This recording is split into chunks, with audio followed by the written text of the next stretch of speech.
Tonight, we're going to explore something most people have never even thought to ask. There's a speed limit in this universe, and you probably already know about it. Nothing moves faster than light. But here's what almost nobody realizes. There's another limit. A deeper one. A limit on how fast anything in the universe can change. Not just how fast it can move from one place to another, but how quickly a single atom, a single particle, a single quantum system can transform from one state into another. Physics puts a hard ceiling on change itself. And when you truly understand what that means, when you see where this limit comes from and what it forbids, it doesn't just change how you see physics. It changes how you see time, reality, and the very nature of what it means for anything to happen at all. Before we go any further, if you find this kind of deep exploration interesting, a quick like or subscribe really helps the channel grow. It's a small thing for you, but it makes a huge difference for me. Now, settle in and let's begin. Let's start with something you already know. Speed.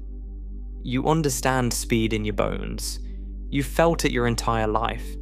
The rush of a car accelerating onto a highway. The jolt when a plane lifts off the runway. The wind in your face when you ride a bicycle downhill. Speed is one of the most intuitive things in the universe. Even as a child, before you knew any physics, before you'd ever heard the word velocity, you understood that some things move faster than others. A cheetah is faster than a turtle. A bullet is faster than a thrown rock. A jet is faster than a car. These comparisons come naturally because speed is baked into how we experience the world. Our ancestors needed to understand speed to survive. Could they outrun a predator? Could they catch their prey? Could they dodge a falling rock? How quickly could they reach shelter before a storm? Speed was a matter of life and death, and our brains evolved to judge it instinctively.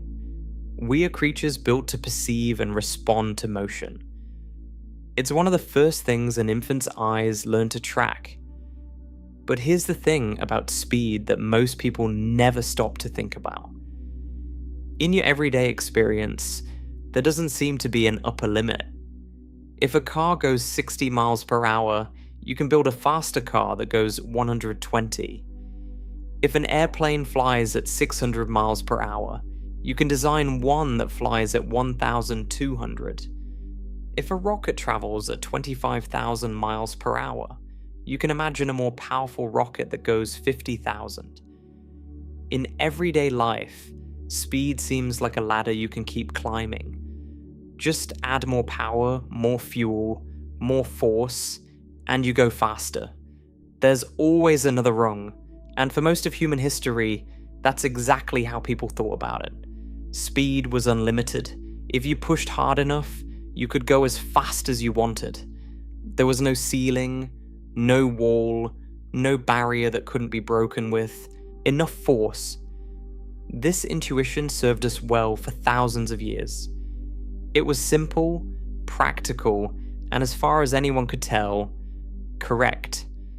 Newton's laws of motion, which governed physics from the late 1600s all the way through the 19th century, placed no upper limit on velocity. You applied force, you got acceleration, more force, more acceleration, forever, without bound.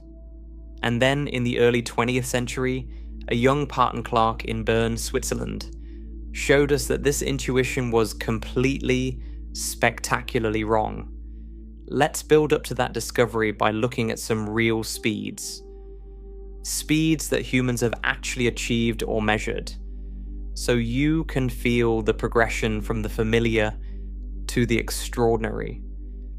Walking speed for a typical human is about 5 kilometers per hour. That's the baseline. The speed at which our species moves under its own power, one step at a time. At this speed, You could cross a football field in about a minute and a half. It's slow, but it's ours. It's the speed at which we explored the world for hundreds of thousands of years before we domesticated horses or invented wheels. For the vast majority of human existence, this was the fastest sustained speed available. Everything we built, everything we discovered, everything we explored was done at walking pace. Our entire world was shaped by how far we could walk in a day. A fast horse gallops at about 70 kilometers per hour. For most of human history, this was the fastest speed any person had ever experienced. Alexander the Great, Julius Caesar, Genghis Khan, all of them never traveled faster than a galloping horse.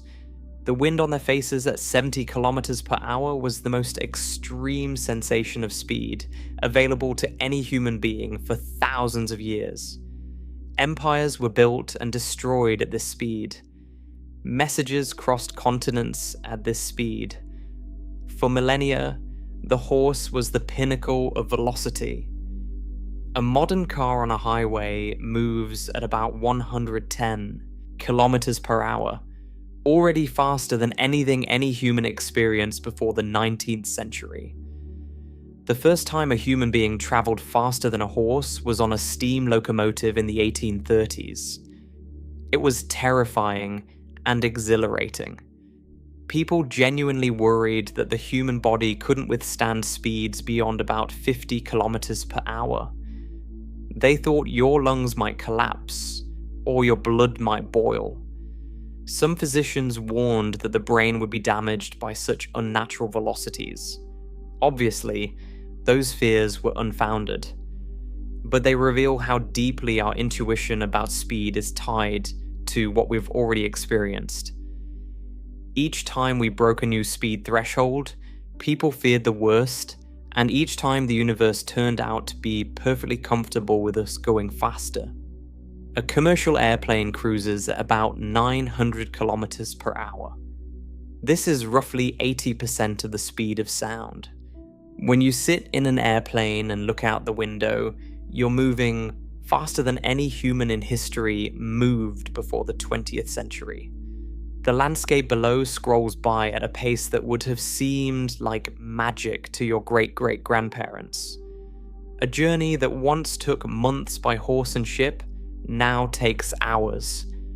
The world shrank, not physically, but experientially. Speed collapsed distance. The speed of sound through air at sea level is about 1,235 kilometers per hour. When Chuck Yeager broke the sound barrier in 1947, flying the Bell X-1 over the Mojave Desert, it was a milestone in human achievement. The aircraft shook violently. There was a tremendous boom. Yeager wasn't sure if the plane would hold together, but it did. And for the first time, a human being had outrun sound itself. A shout from behind him would never catch up. His own voice, if he could have screamed out the window, would have been left behind in his wake. Before that moment, many engineers thought the sound barrier might be a true physical limit. They called it the sound barrier for a reason. They thought it was a wall. It wasn't. It was just a threshold, and beyond it there were faster speeds still waiting.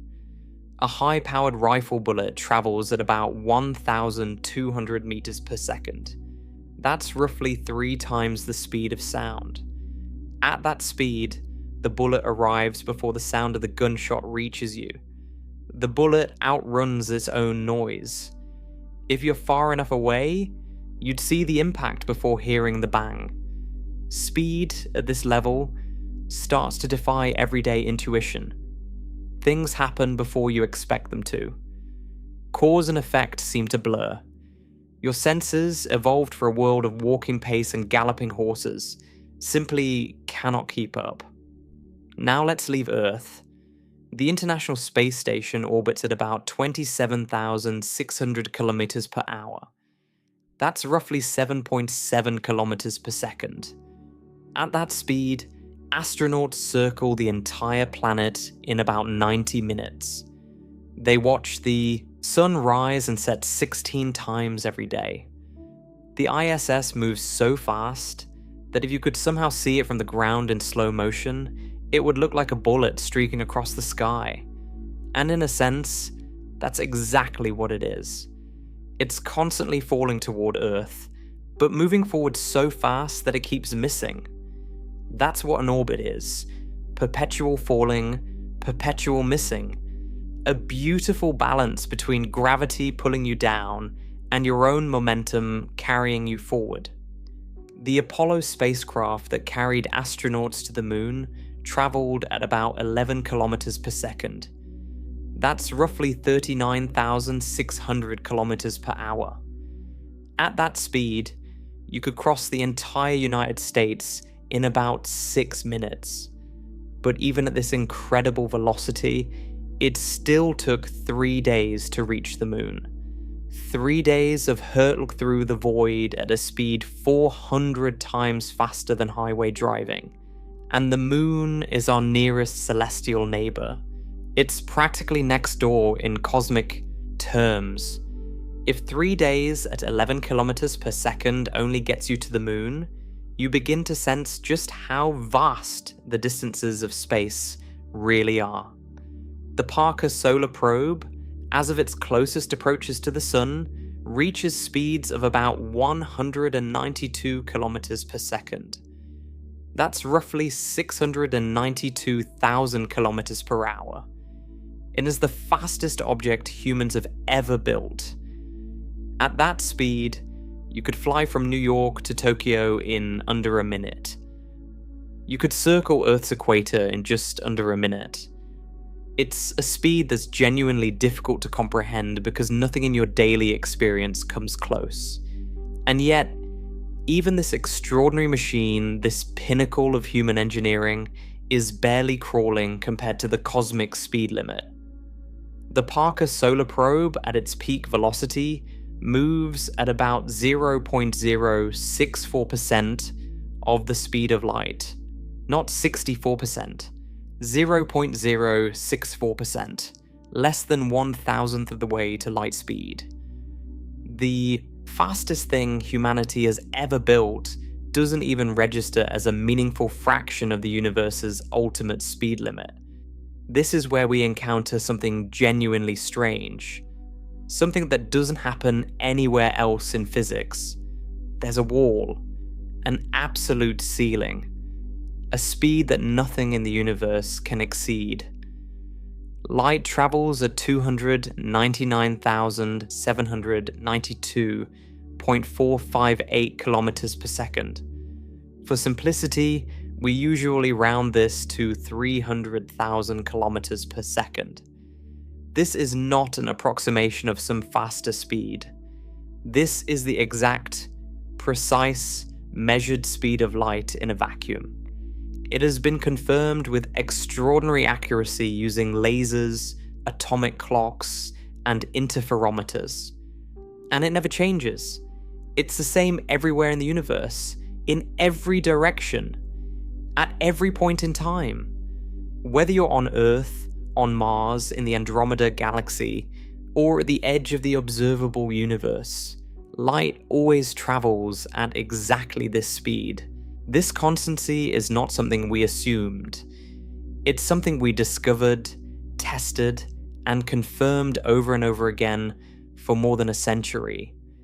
The speed of light is one of the most precisely measured constants in all of physics. Now, 300,000 kilometers per second is fast. Unimaginably fast. Let me try to give you some feel for it. At the speed of light, you could circle Earth's equator about 7.5 times in a single second. In 1 second. While you snap your fingers, a beam of light wraps around the entire planet 7.5 times. From New York to Los Angeles is about 3,900 kilometers. Light covers that distance in about 13 thousandths of a second. That's 13 milliseconds. Faster than you can blink. Faster than a single beat of a hummingbird's wing. When you flip a light switch in your room, the light reaches your eyes in roughly 10 billionths of a second. It might as well be instantaneous. Your brain can't perceive or delay that short. For all practical purposes, in a room, light appears to travel instantly, but it doesn't. It has a speed, and that speed, while enormous, is finite. The sun is about 150 million kilometers from Earth. Light from the sun takes about 8 minutes and 20 seconds to reach us. When you look at the sun, you're seeing it as it was over 8 minutes ago. If the sun suddenly winked out of existence right now, you'd keep seeing it shining in the sky for over 8 minutes, completely unaware that it was already gone. The information about the sun's disappearance would be racing toward you at 300,000 kilometers per second, but it would still need those 8 minutes to cross the gulf between us and our star. During those 8 minutes, you'd feel its warmth, see its light, watch shadows fall across the ground, exactly as they always do. The sun would already be gone, but for you, nothing would have changed yet. That is how real this speed limit is. Even the most dramatic event imaginable, the death of a star, is constrained by it. This speed, 300,000 kilometers per second, is not just very fast. It is the fastest speed at which anything in the universe can travel. And I need to be very precise about what I mean here, because this is where most people's understanding goes wrong. This is not a technological limitation. It's not that our rockets aren't powerful enough yet. It's not that we haven't invented the right fuel or the right engine. It's not a challenge that clever engineering might solve in a few decades or a few centuries. It's a fundamental property of the universe itself, woven into the very fabric of space-time. The speed of light is not just the speed at which light happens to travel. It is the speed at which causality propagates. It is the speed limit of reality. And no amount of energy, no amount of engineering, no amount of ingenuity can push past it. The universe simply doesn't allow it. But why? Why can't anything with mass reach the speed of light? The answer comes from Albert Einstein's special theory of relativity, published in 1905. And the answer, when you really understand it, is one of the most beautiful and disturbing things in all of physics. In everyday life, speeds add up simply. If you're on a train moving at 50 kilometers per hour, and you throw a ball forward at 20 kilometers per hour relative to the train, someone on the ground sees the ball moving at 70 kilometers per hour. 50 plus 20 equals 70. Simple. Obvious. This works perfectly for everyday speeds. You could test it yourself. Stand on a moving bus and toss an apple forward. To someone standing on the sidewalk, the apple moves at the speed of the bus, plus the speed of your throw. But Einstein showed that this simple addition breaks down as you approach the speed of light. If you're on a spacecraft moving at half the speed of light and you shine a flashlight forward, you might expect the light to travel at 1.5 times the speed of light from the perspective of someone watching from outside. Half the speed of light for the ship, plus the full speed of light for the flashlight beam. That seems logical, but it doesn't happen. The light still travels at exactly 300,000 kilometers per second. Both from your perspective aboard the ship and from the perspective of someone watching you from outside. The same speed for both observers, even though one of them is already moving at half the speed of light. This seems impossible. How can both observers measure the same speed for the light beam when one of them is moving at an enormous velocity? The answer is that space and time themselves adjust to keep the speed of light constant. If you're moving very fast relative to someone else, time literally passes more slowly for you from their perspective. And distances in your direction of motion physically contract. These aren't optical illusions. They're not tricks of measurement. They're real physical effects. Time slows down, space contracts, and they do so in exactly the precise amounts needed to ensure that both observers always measure the speed of light as 300,000 kilometers per second.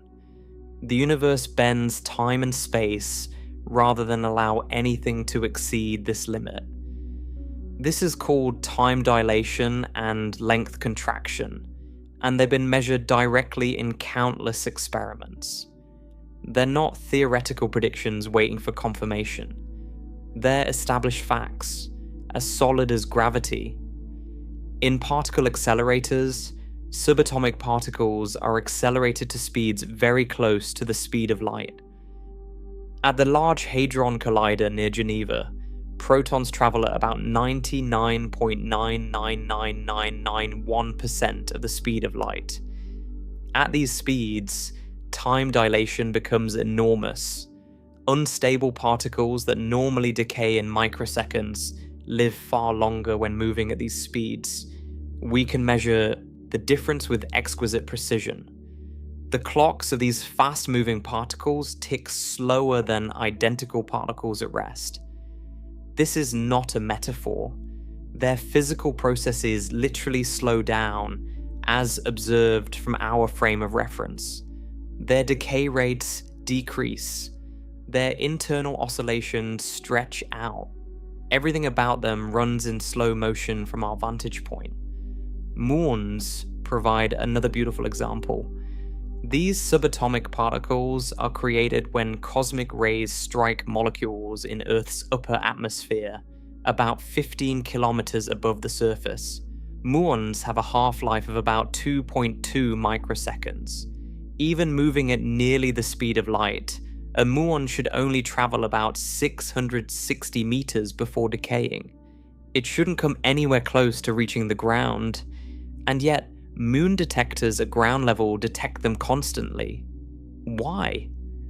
Because from our perspective, the muons are moving so fast that time dilation extends their lifetime. What's 2.2 microseconds? In the muon's own rest frame becomes much longer from our perspective, long enough for the muon to traverse the full 15 kilometers to the ground. This is direct, measurable proof that time dilation is real. Not theoretical, not hypothetical, real. GPS satellites provide yet another confirmation, one you interact with almost every day. These satellites orbit Earth at about 14,000 kilometers per hour, and are positioned roughly 20,200 kilometers above the surface. Their speed causes their onboard clocks to tick slightly slower than identical clocks on the ground due to special relativistic time dilation. There's also a competing effect from general relativity, since the satellites are farther from Earth's gravitational well, which causes their clocks to tick slightly faster. The net result is that without corrections for both relativistic effects, GPS positions would drift by roughly 10 kilometers per day. The fact that your phone can pinpoint your location to within a few meters is direct, daily, practical proof that Einstein's relativity is correct. Every time you use GPS navigation, you're relying on time dilation being real. Relativity is not an abstraction confined to blackboards and lecture halls. It's running in your pocket right now. Now, here's the crucial part. As an object with mass approaches the speed of light, something dramatic happens. It becomes harder and harder to accelerate, not because of friction or air resistance. There's none of that in space. It becomes harder because the object's inertia effectively increases. The faster it goes, the more energy you need to make it go even a tiny bit faster. The relationship is not linear. It's not like each additional kilometer per second costs the same amount of energy. The energy cost grows exponentially, and as the speed approaches the speed of light, the energy required approaches infinity. Let me say that again because it's the key point. To accelerate any object with mass to exactly the speed of light would require an infinite amount of energy. Not a very large amount. Not a staggeringly enormous amount. Infinite. And the universe does not contain an infinite amount of energy. Therefore, no object with mass can ever reach the speed of light. It's not a matter of building a bigger engine or finding a more efficient fuel. It's a mathematical and physical impossibility.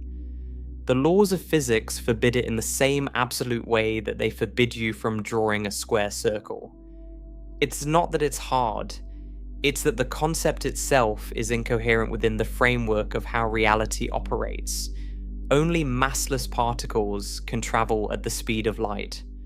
Photons, the particles that make up light, have no rest mass.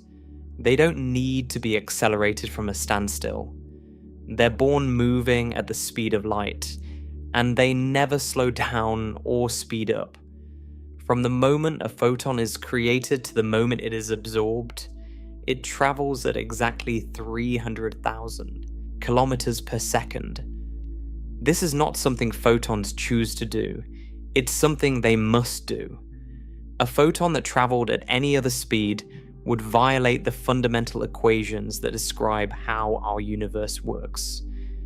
From a photon's own perspective, if such a perspective could even be said to exist, something truly bizarre happens. Because of time dilation taken to its extreme, time does not pass for a photon. A photon emitted from a star on the other side of the galaxy, traveling for 100,000 years from our perspective, experiences no time at all. For the photon, its emission and its absorption are the same moment. It crosses the entire universe in an instant of its own non-existent time. This is not a metaphor. It's what the mathematics of special relativity predict when you set the velocity equal to the speed of light. The photon doesn't experience the journey. There is no journey, not from its frame. There is only departure and arrival, simultaneous, instantaneous, one and the same event. Now, I want to draw an important distinction here because it's one that will become crucial as we go deeper into this story. Everything we've discussed so far is about a limit on motion. How fast can an object travel from one location to another through space? And the answer is clear. Nothing with mass can reach the speed of light. This is the speed limit of motion, and it's absolute. But this is only the first speed limit. It tells you how fast something can move from point A to point B. It does not by itself tell you how fast something can change, and change is different from movement. An atom sitting perfectly still, not moving through space at all, can still change. It can absorb a photon and jump to a higher energy level. It can emit a photon and drop to a lower one. A radioactive nucleus can decay. An electron can flip its spin. A molecule can rearrange its bonds. These are changes of state, not changes of location. And the question of how fast these changes can happen turns out to involve entirely different physics from the question of how fast something can move. The speed of light limits motion. But does it limit change? Can a physical system transform from one state to another instantaneously? Or is there a speed limit on transformation itself? On the rate at which reality can rearrange at the most fundamental level? These are different questions, and the answers, which we'll explore as we continue, are among the most profound and least known discoveries in all of physics. For now, let me leave you with this thought. Humans went from horse-drawn carriages to rockets in about 2 centuries. We increased our maximum speed by a factor of roughly 1,000 in just a few generations. That's extraordinary progress. It might seem like we could keep going, keep pushing, keep accelerating until we reach the speed of light and beyond. But physics says no. Physics says there's a wall, and it's not made of steel or concrete. It's made of the structure of space-time itself. The faster you go, the more the universe resists. Time slows down. Space contracts. Your inertia grows without bound. And the speed of light remains always exactly the same distance ahead. Unreachable, untouchable, a horizon you can approach but never cross. This is the first speed limit of the universe. The limit on motion through space, 300,000 kilometers per second. Fast enough to circle the planet 7.5 times per second. Fast enough to reach the moon in just over a second. Fast enough to cross the solar system in hours, but still finite. Still a limit. Still a ceiling beyond which no object, no rocket, no particle with mass can ever go. And this limit has consequences far beyond just how fast your spaceship can fly. Because the speed of light doesn't just restrict how fast things can move, it also restricts how fast things can communicate, how fast events can influence each other, how fast any effect can spread from one point in the universe to another. And that restriction, the restriction on causality itself, is even more fundamental than the restriction on motion. It's the deep reason why the speed of light matters. Not because it limits how fast your car can go, but because it limits how fast the universe itself can operate. The speed of light is not just a speed, it is the pace of reality. It's the rate at which the universe processes cause and effect. And that realization, that simple, staggering realization, is where this story truly begins to unfold.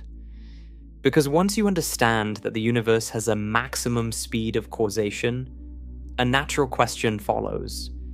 Is there also a maximum speed of change?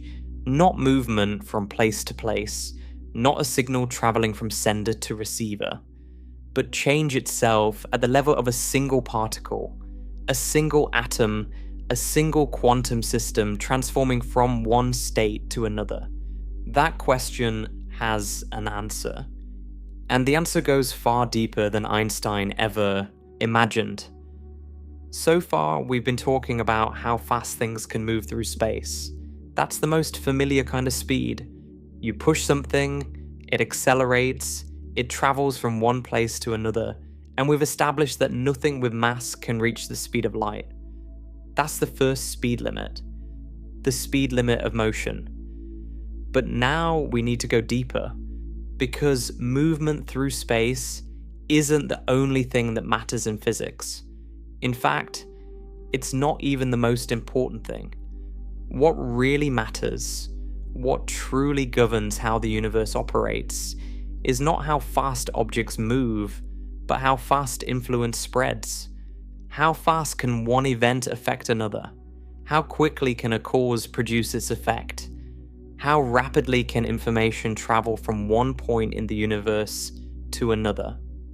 These are fundamentally different questions from how fast a rocket can fly, and they lead us to a much more profound understanding of what the speed of light actually means.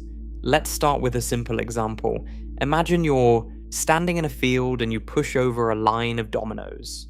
The first domino hits the second, which hits the third, which hits the fourth, and so on. A wave of falling dominoes ripples down the line. Now, how fast does that wave move?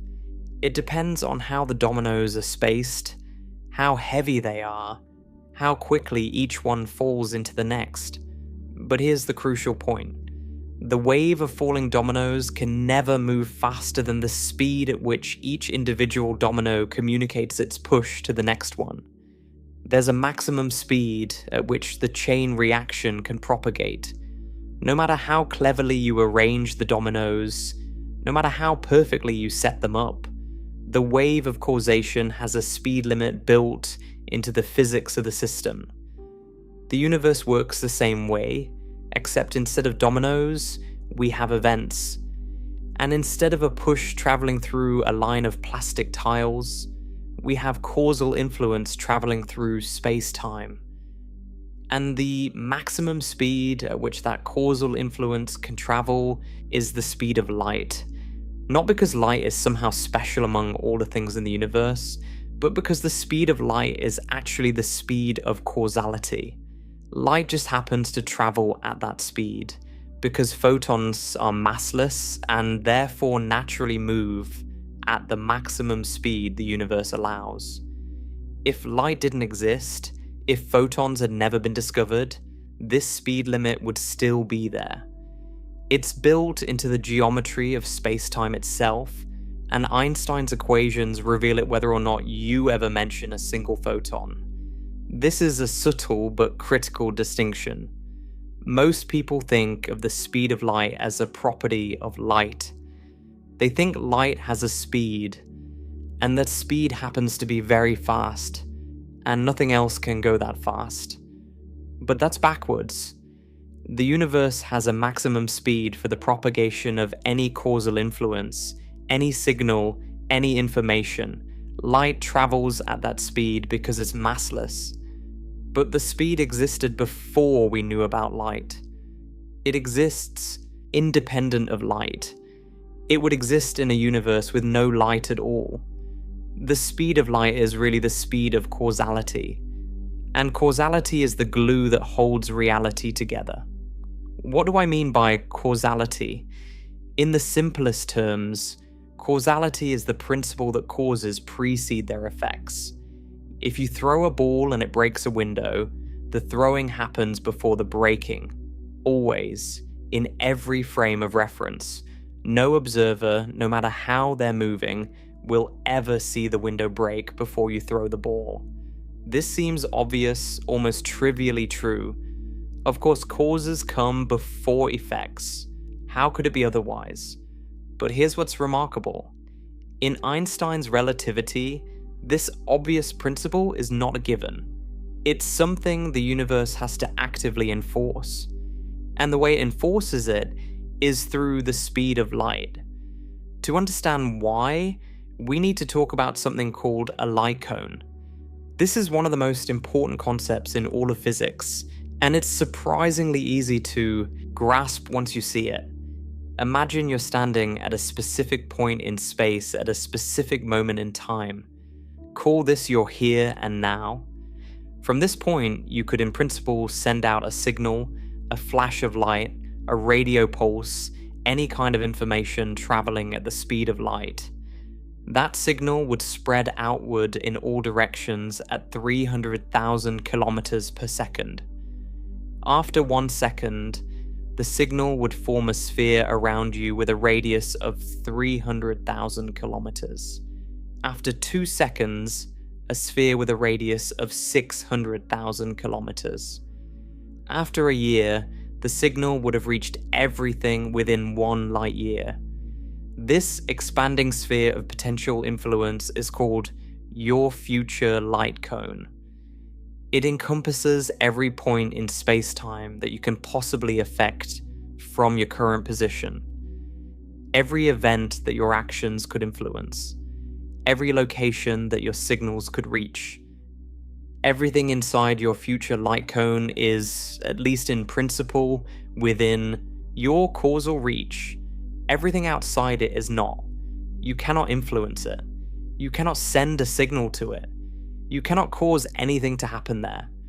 Not because you lack the technology, but because the structure of space-time itself prevents it. Now imagine the reverse. Instead of looking forward in time, look backward. Every event that could have sent a signal to you, traveling at or below the speed of light, arriving at your current position right now, forms your past light cone. This is the set of all events that could possibly have influenced you. Every cause that could have contributed to your current state. Every signal that could have reached you. Every event that could have affected you in any way. Here's the key insight. Any event outside your past light cone cannot have influenced you, and any event outside your future light cone cannot be influenced by you. These regions of space-time are causally disconnected from you. They might as well be in a different universe as far as cause and effect are concerned. You can't send them information. They can't send you information. No signal, no force, no influence of any kind can bridge the gap, because doing so would require traveling faster than light. This is what physicists mean when they say that relativity preserves causality. The light cone structure of space-time ensures that causes always precede their effects. It ensures that information flows from past to future, never the reverse. And it does this by imposing an absolute speed limit on the propagation of any causal influence. That speed limit is the speed of light. The consequences of this are far-reaching and deeply practical. They're not just abstract physics. They affect real systems, real missions, and real decisions made by scientists and engineers every single day. Consider Mars rovers. When NASA engineers operate the Perseverance rover on Mars, they face a fundamental constraint imposed by the speed of light. Mars, depending on where it is in its orbit, is between about 3 light minutes and 22 light minutes from Earth. This means that every command sent from mission control takes between 3 and 22 minutes to reach the rover. And every piece of data the rover sends back takes the same amount of time to reach Earth. If the rover encounters an obstacle, a rock in its path, a steep slope, a patch of soft sand that might trap its wheels, mission control cannot react in real time. By the time they see the obstacle on their screens, it's already 3 to 22 minutes in the past. By the time their corrective commands reach Mars, another 3 to 22 minutes have passed. The total delay from problem to response can be more than 40 minutes. In that time, the rover might have already driven into the obstacle, or the situation might have changed entirely. This is why Mars rovers are designed with significant autonomous capabilities.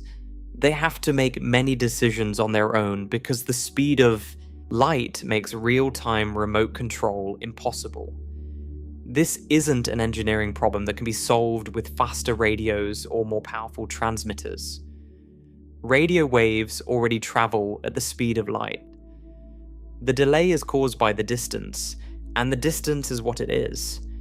The only way to eliminate the delay would be to send signals faster than light, which the universe does not permit. The same principle applied during the Apollo missions to the moon. Even though the moon is much closer than Mars, the communication delay was still noticeable. Radio signals traveling at the speed of light take about 1.3 seconds to travel from Earth to the moon. When astronauts spoke to mission control, there was always a roughly 2.6 second round-trip delay. You can hear it in the recordings. There's a pause, a lag, a hesitation in every exchange that's built into the fabric of space-time itself. The astronauts and mission control couldn't have a normal fluid conversation because the universe imposed a minimum delay on their communication.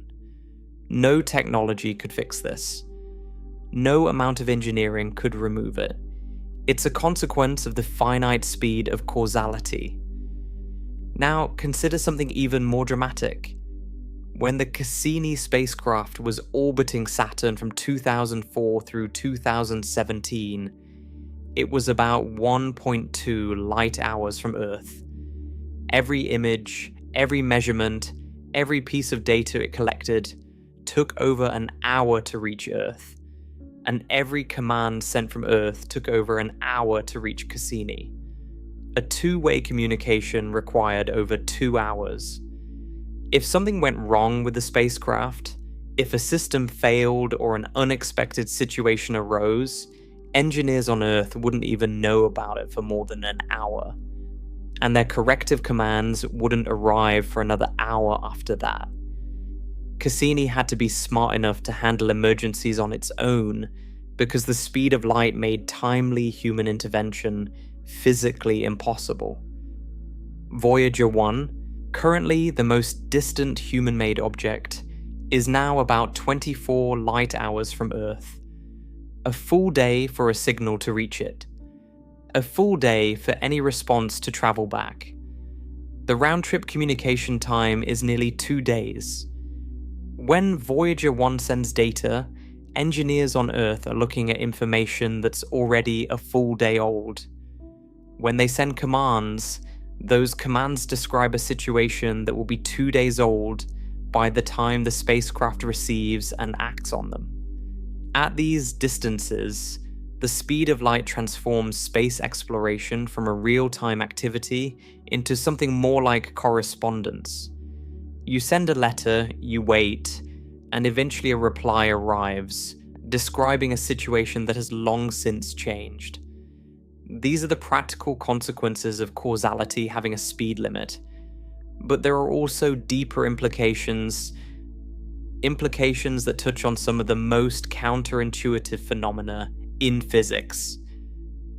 And this is where most people's understanding goes sideways, because there are several things in the universe that appear to violate the speed of light, but actually don't. Understanding why they don't is essential to grasping what the speed of light really limits. The first and most famous apparent violation is quantum entanglement.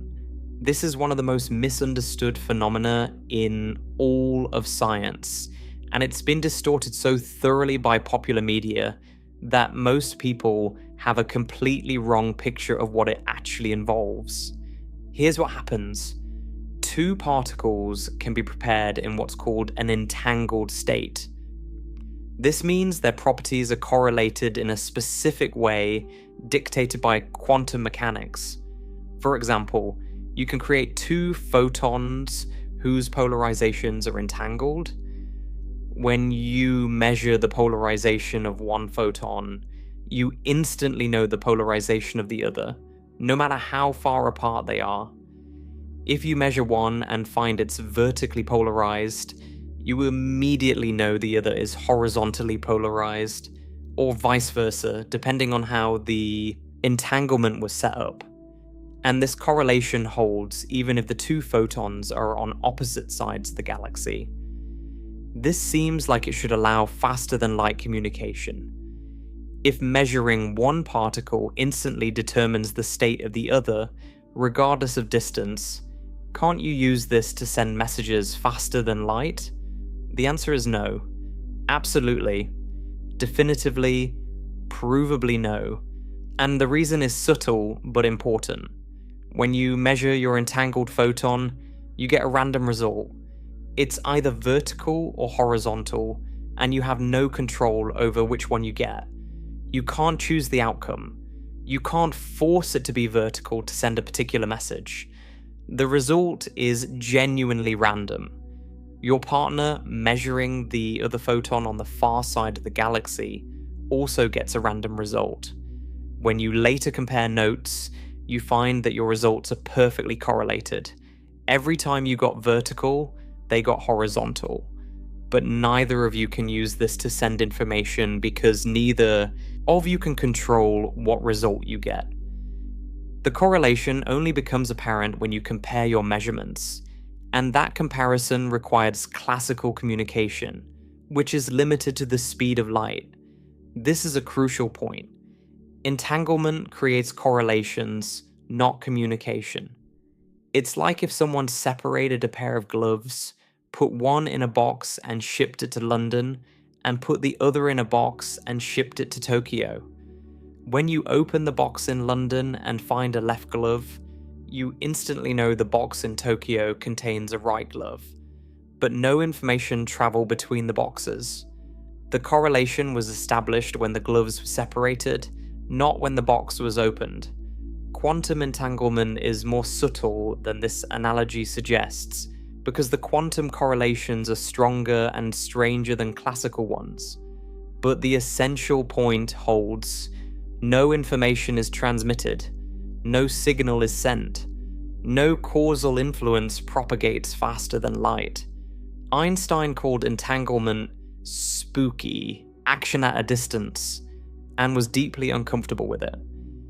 But decades of careful experiments have confirmed that while entanglement is real, it does not allow faster than light communication. The speed of causality is preserved. The second apparent violation involves the expansion of the universe. You may have heard that distant galaxies are receding from us faster than the speed of light. This is true. Galaxies sufficiently far away are moving away from us at speeds that exceed 300,000 kilometers per second. Doesn't this violate the cosmic speed limit? Number. And the reason is important. These galaxies are not moving through space faster than light. Space itself is expanding, carrying the galaxies with it. Think of it like raisins in a loaf of bread dough that's rising. The raisins aren't moving through the dough. The dough is expanding, and the raisins are going along for the ride. The farther apart two raisins are, the faster they appear to be moving apart because there's more expanding dough between them. In the same way, distant galaxies aren't traveling through space at superluminal speeds. The space between us and them is stretching. This stretching creates relative recession velocities that can exceed the speed of light, but no galaxy is actually moving through its local region of space faster than light. No information is being transmitted faster than light. No causal influence is propagating faster than light. The speed limit applies to things moving through space, not to the expansion of space itself. The third apparent violation is one that trips up even some physics students. You can create situations where a spot of light or a shadow moves across a surface faster than the speed of light. Imagine shining a very powerful laser at the moon. If you flick your wrist quickly, the laser dot sweeps across the moon's surface. The dot can move faster than light because it's not a physical object. It's just a pattern, a sequence of different photons hitting different spots on the lunar surface. No single photon is moving faster than light. Each photon travels from your laser to the moon at exactly the speed of light. But the dot, which is just the point where the beam happens to be hitting at any given moment, can sweep across the surface at any speed. You could, in principle, make it move at 10 times, 100 times, 1,000,000 times the speed of light. But the dot carries no information from one point on the moon's surface to the next. It's not a signal. It's not a cause producing effects along its path. It's just a pattern. And patterns are not subject to the speed limit. Similarly, if a massive object passes between you and a distant light source, the shadow it casts can sweep across a surface faster than light. Again, the shadow is not a physical object. It's the absence of light. It carries no energy and no information from one point to the next. The speed limit of the universe applies to physical objects, to energy, to information, and to causal influence. It does not apply to abstract patterns, mathematical points, or geometric projections that don't carry any of these things. Understanding what does and doesn't violate the speed of light is essential, because it reveals what the speed limit really protects. It doesn't protect some arbitrary speed record. It protects causality itself. The reason the universe enforces this speed limit is not to prevent objects from moving fast. It's to prevent the future from affecting the past. It's to ensure that causes always precede their effects. It's to maintain the logical structure of reality. If information could travel faster than light, the consequences would be catastrophic for the logical consistency of the universe. Here's why. Einstein's relativity tells us that different observers moving at different speeds can disagree about the order of events that are separated by space. If event A happens on Earth and event B happens on Mars at nearly the same time, one observer might see A happen before B, while another observer moving at a different speed sees B happen before A. This is called the relativity of simultaneity, and it's a real, measurable consequence of special relativity. This doesn't normally cause problems because if A and B are too far apart for light to travel between them in the time interval separating them, then neither event can be the cause of the other. They're causally disconnected. It doesn't matter which one observers say happened first because neither one influenced the other. The disagreement about ordering is harmless, but if faster than light signals were possible, this harmless disagreement would become a logical catastrophe. You could set up a situation where a faster than light signal sent from Earth to Mars, combined with a faster than light signal sent back from Mars to Earth, would arrive before it was sent. You would receive the reply before you sent the question. The effect would precede the cause. This isn't science fiction speculation. It's a straightforward mathematical consequence of combining special relativity with faster than light signaling. If you allow one, you get the other. Faster than light communication automatically implies backward in time communication in some frames of reference. And backward in time communication creates paradoxes that would destroy the logical consistency of reality. You could send a message to your past self telling you not to send the message, which means the message was never sent, which means you never received it, which means you never told yourself not to send it, which means you did send it. The logic collapses into incoherence. The universe avoids this by forbidding faster than light signaling. The speed of light isn't just a speed limit, it's a causality shield. It protects the logical structure of reality. It ensures that the universe makes sense, that events can be ordered consistently, that causes always precede effects, and that paradoxes of the kind I just described can never arise. This is why physicists take the speed of light so seriously. It's not about speed records or engineering challenges. It's about the coherence of reality itself.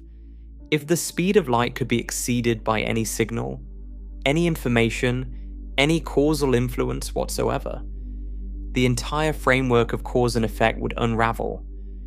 Physics would become self-contradictory. Logic itself would break down. The speed of light is the guardian of causality.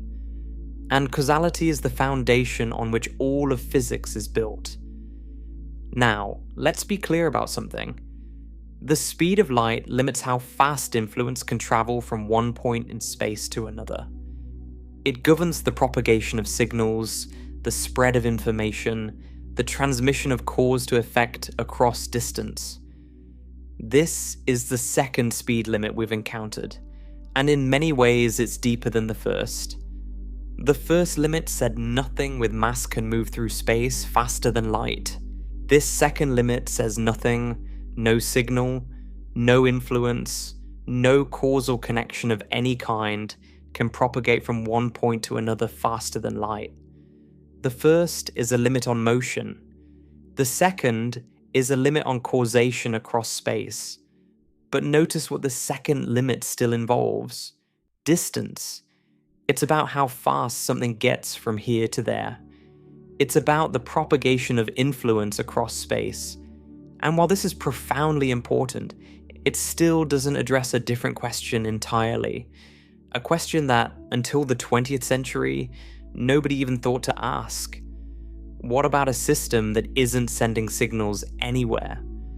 What about a single particle sitting in one place, not moving, not communicating with anything else, just existing? can that particle change its internal state instantaneously? Can it flip from one quantum state to another in 0 time? Can a single atom, isolated from the rest of the universe, transform from one configuration to a completely different one with no delay whatsoever? This is not a question about motion. The particle isn't going anywhere. This is not a question about signals or communication. No information is being sent from one place to another. This is a question about the rate of change of a single system's internal state. And it turns out this question has an answer that comes from an entirely different branch of physics than the one that gave us the speed of light. The speed of light tells you how fast influence can travel through space. But there's another speed limit, one that most people have never heard of, that tells you how fast a physical system can evolve from one state to another. This is the quantum speed limit. And unlike the speed of light, which emerges from the geometry of space-time, the quantum speed limit emerges from something even more fundamental. It emerges from the uncertainty principle and the relationship between energy and time. The speed of light limits how fast cause and effect can propagate through space. The quantum speed limit restricts how fast anything can change at all, even here, even now, even in a single atom sitting perfectly still. The universe doesn't just have a maximum speed of travel and a maximum speed of signaling. It has a maximum speed of transformation, a maximum speed of becoming, a speed limit on change itself. And this limit is not some exotic, far-off constraint that only matters in extreme conditions. It governs every chemical reaction that happens in your body, every computation that runs in your phone, every nuclear decay in a reactor core, every photon absorbed by a leaf during photosynthesis. It limits how fast transistors can switch, how fast proteins can fold, how fast the universe itself can evolve from one moment to the next. It is the most fundamental speed limit in physics, and it applies to everything, everywhere, at every scale. The speed of light tells the universe how fast it can communicate across distance. The quantum speed limit tells the universe how fast it can think. We've now established 2 speed limits. The first limits how fast anything can move through space. The second limits how fast any signal or causal influence can travel from one point to another. Both are governed by the same constant, the speed of light, 300,000 kilometers per second. And both are consequences of how space-time is structured. They are limits on things happening across distance, getting from here to there, sending a message from point A to point B, propagating a cause from one location in the universe to another. But now we arrive at something different, something deeper. A speed limit that has nothing to do with distance, nothing to do with travel, nothing to do with signals crossing the void between 2 separated points. This is a speed limit on change itself, on how fast a physical system, any physical system, can transform from one state into a distinguishably different state. And to understand where this limit comes from, we need to enter the world of quantum mechanics. Let's start with a question that seems almost too simple to be interesting. How fast can an atom change? Not how fast can it move from one place to another. We've already covered that. How fast can it change what it is? How quickly can an electron in an atom jump from one energy level to another? How rapidly can a particle transform from spin up to spin down? How fast can a quantum system go from being in one configuration to being in a completely, measurably different configuration? You might think the answer is instantaneous. After all, we often talk about quantum jumps as if they happen in 0 time. An electron absorbs a photon and jumps to a higher energy level, It sounds instantaneous. The word jump implies no time passes. But this is misleading. Quantum transitions are not truly instantaneous. They take time, not much time, sometimes extraordinarily little time, but always some time. And there's a minimum amount of time that must pass before a quantum system can fully transition from one state to a completely distinguishable different state. This minimum time isn't determined by technology. It's not about how fast our lasers can pulse or how quickly our detectors can respond. It's a fundamental limit imposed by the laws of quantum mechanics themselves. Even with perfect equipment, even with a hypothetical godlike ability to manipulate quantum systems with infinite precision, you still cannot make a quantum system change faster than this limit allows. The universe itself enforces a minimum duration for every transformation. To understand where this limit comes from, we need to talk about one of the most famous and most misunderstood principles in all of physics: the uncertainty principle. Most people have heard of Heisenberg's uncertainty principle. It was formulated by Werner Heisenberg in 1927, and it's one of the cornerstones of quantum mechanics. The version most people know says that you cannot simultaneously know both the exact position and the exact momentum of a particle. The more precisely you know where a particle is, the less precisely you can know how fast it's moving, and vice versa. This isn't about the limitations of your measuring instruments. It's about the fundamental nature of reality at the quantum level. A particle simply does not have a perfectly definite position and a perfectly definite momentum at the same time. These properties are inherently fuzzy, inherently uncertain, and the product of their uncertainties can never be smaller than a specific value related to Planck's constant. Planck's constant is one of the most fundamental numbers in physics. It's incredibly small, approximately 6.626 times 10 to the negative 34 joule seconds. This tiny number sets the scale at which quantum effects become important. For everyday objects, like baseballs and cars, Planck's constant is so small that quantum uncertainty is completely negligible. You can know both the position and momentum of a baseball with far more precision than you'll ever need. But for subatomic particles, Planck's constant is significant. It creates a fundamental graininess in nature, a limit on how precisely certain pairs of properties can be simultaneously defined. It is the constant that separates the smooth, predictable world we see with our eyes from the fuzzy, probabilistic world that underlies everything. Now, the position momentum uncertainty principle is the one most people know. But there's another version of the uncertainty principle that's less famous but arguably even more profound.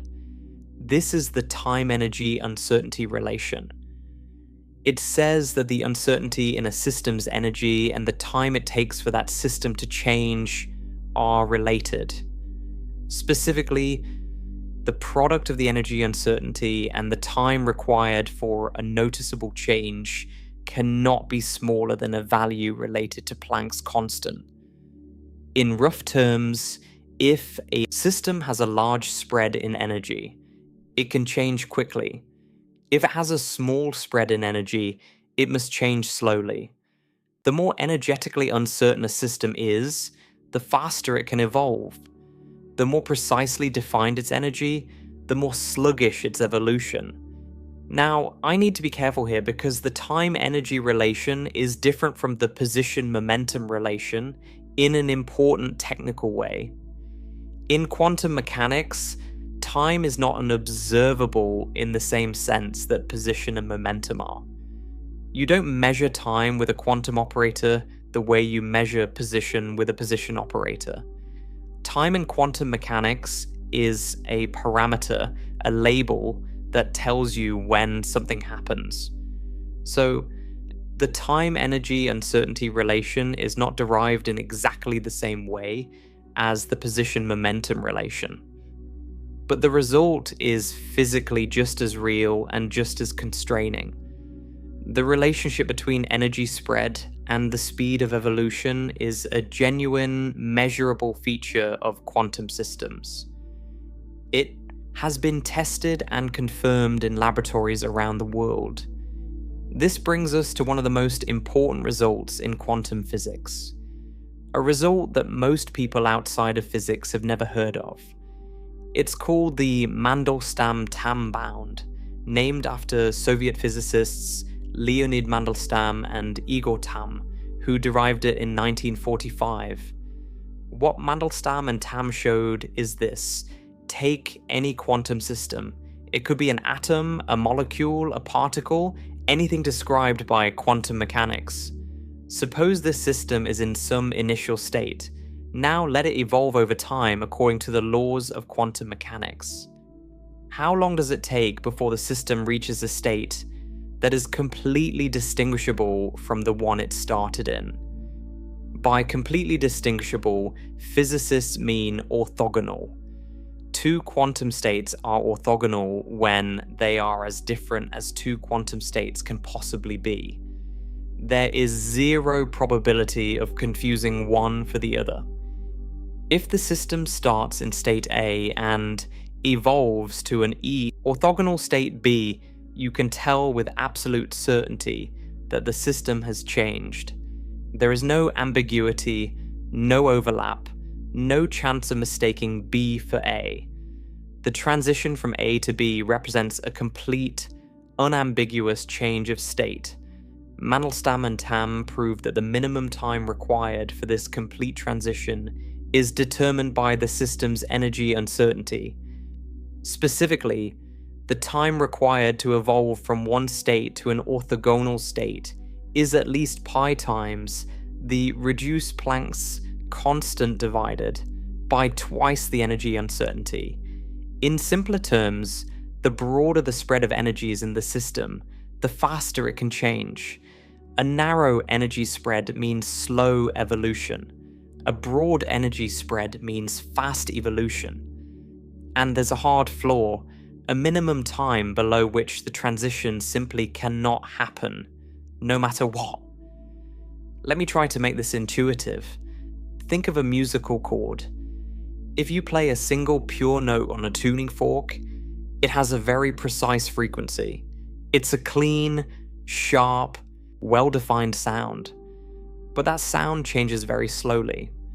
A pure tone just sits there, humming at the same frequency. Its wave pattern barely evolves. Now imagine you slam your hand on a piano keyboard, hitting dozens of keys at once.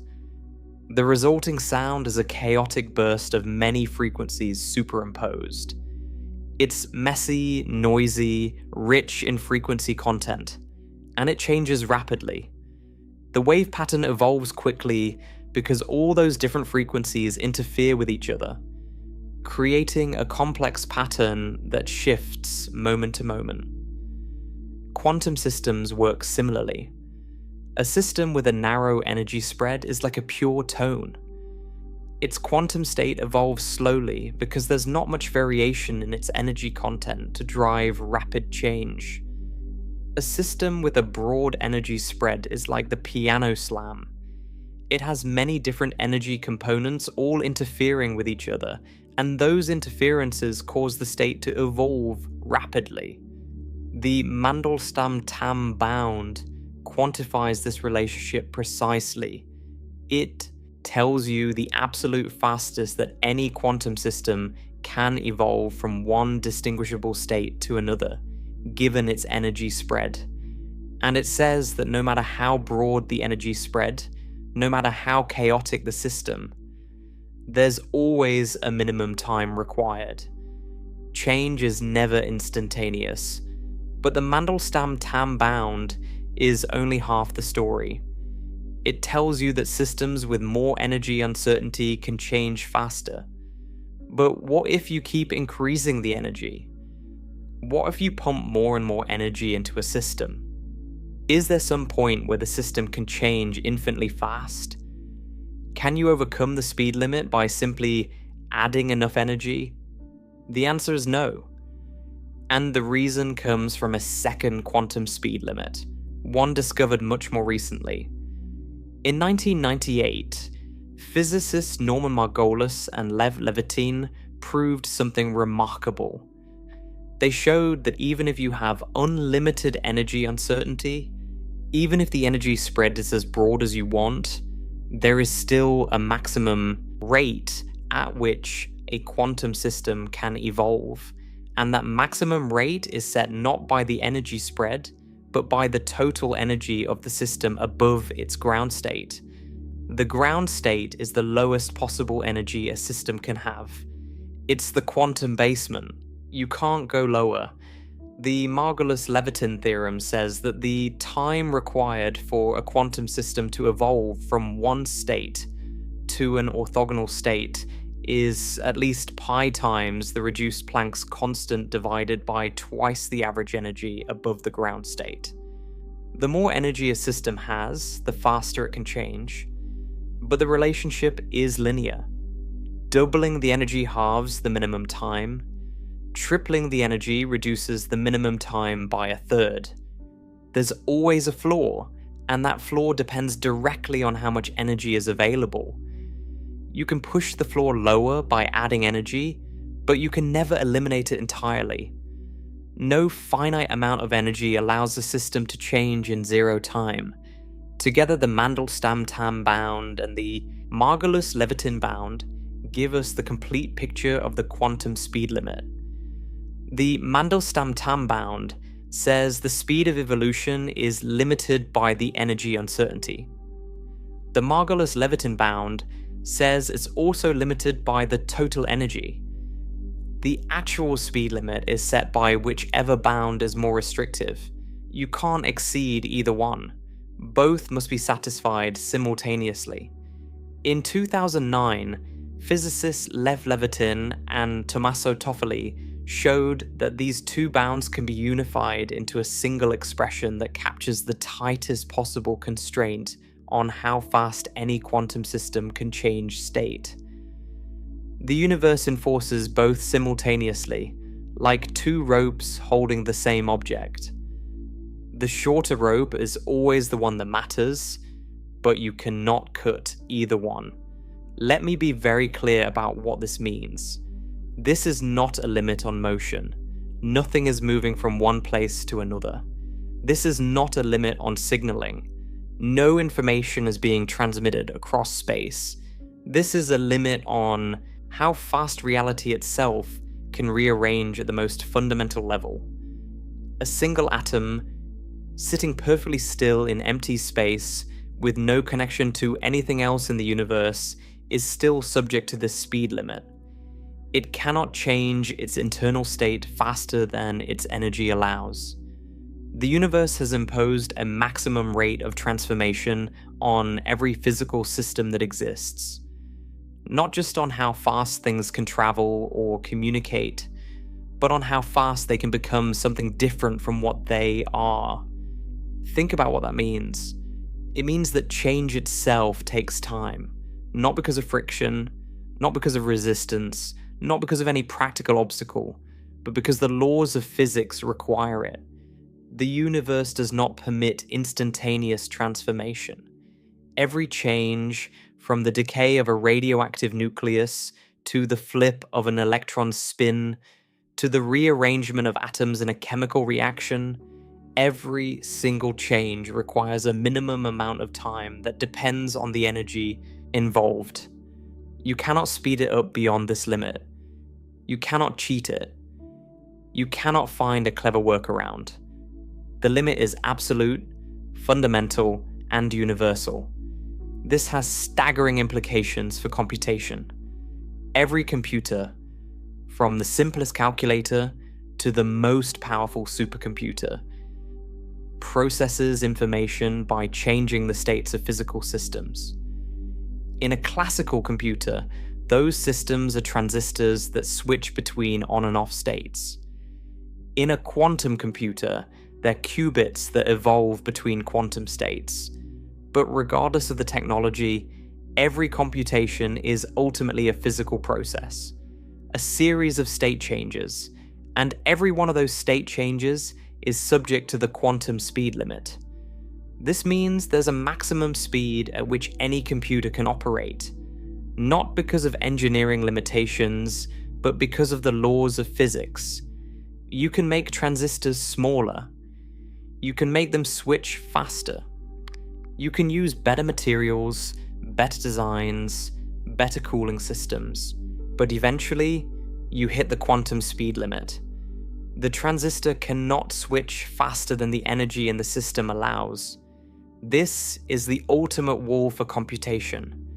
Not a wall of engineering, but a wall of physics. It tells us that no matter how advanced our civilization becomes, no matter how many millennia of technological progress lie ahead, there will always be a maximum number of operations that a given amount of matter and energy can perform in a given amount of time. Modern computer processors operate with transistors that switch in a few hundred picoseconds. A picosecond is 1/1,000,000th of a second. That's fast. Incredibly fast by human standards. But it's nowhere near the quantum speed limit. Current transistors are enormous compared to individual atoms, and they use far more energy than the minimum required for each switching operation. There's still room to improve. A lot of room. But the improvement is not infinite. Eventually, as transistors shrink toward atomic scales, and switching energies approach fundamental limits, the quantum speed limit will become the binding constraint. No amount of engineering genius will push past it because it's not an engineering problem. It's a law of nature. The quantum speed limit also has profound implications for chemistry and biology. Every chemical reaction involves quantum state changes. When two molecules react, their atoms rearrange. Electrons shift between orbitals. Chemical bonds break and form.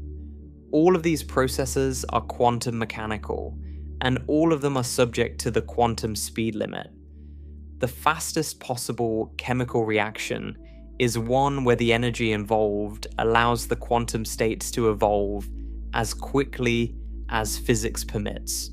In your body right now, trillions of chemical reactions are occurring every second. Enzymes are catalyzing reactions, proteins are folding, DNA is being read and copied, signals are traveling along your nerves. All of these processes involve quantum state changes, and all of them are happening as fast as the relevant energies allow, though usually not at the absolute quantum speed limit because biological systems operate at relatively low energies and temperatures.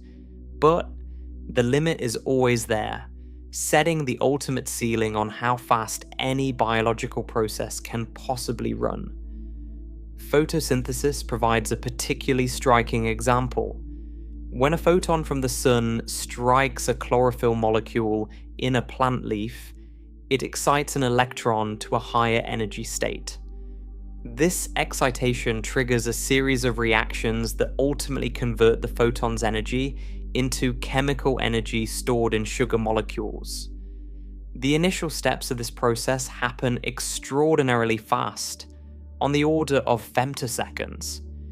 A femtosecond is 1/4,000,000th of a second, 1,000th of a picosecond.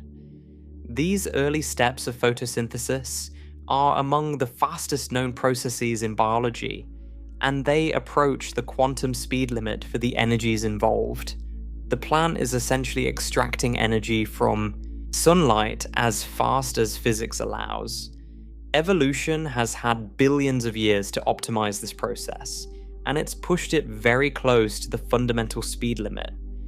You can't build a better light harvesting system than what nature has already achieved, at least not by much, because nature is already operating near the ceiling that quantum mechanics imposes. Radioactive decay offers another window into the quantum speed limit. When a radioactive nucleus decays, It transitions from one quantum state to another. The time this takes depends on the energies involved and the specific quantum mechanical rules governing the transition. Some radioactive decays are incredibly fast, happening in tiny fractions of a second. Others are extraordinarily slow, taking billions of years. The difference comes down to the specific energy landscape of each nucleus and the quantum mechanical probabilities of the transition. But in every case, the decay cannot happen faster than the quantum speed limit allows. Even the fastest nuclear decays respect this fundamental bound. Now here's something beautiful and important. The quantum speed limit is not the same as the speed of light, and it operates independently. The speed of light is a limit on how fast influence propagates through space. The quantum speed limit is a limit on how fast a system evolves through its space of possible states. These are different things. You can have a particle sitting motionless in space, not interacting with anything, and it's still bound by the quantum speed limit in how fast its internal state can change. Conversely, a photon traveling at the speed of light is moving as fast as anything can move through space, but the quantum speed limit separately governs how fast physical processes can unfold at each point along its path. The two limits are related at a deep level because both ultimately trace back to the mathematical structure of quantum mechanics and relativity, but they constrain different things. The speed of light constrains propagation through space. The quantum speed limit constrains evolution through state space. One is about getting from here to there.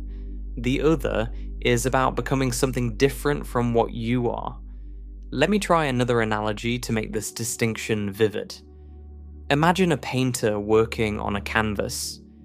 The speed of light is like the speed limit on the road the painter drives to get to the studio. It determines how fast the painter can travel from home to work. But the quantum speed limit is like the maximum speed at which the painter can actually paint. How fast the brush can move across the canvas. How quickly one color can blend into another. How rapidly the image can transform from blank white to finished masterpiece. These are fundamentally different limits. You could build a highway that lets the painter drive to the studio at incredible speed, but once the painter sits down in front of the canvas, a completely different set of constraints governs how fast the painting can change. The quantum speed limit is the maximum speed of the brush, not the car. There's another way to think about this that might help. In quantum mechanics, a system's state is described by what's called a wave function.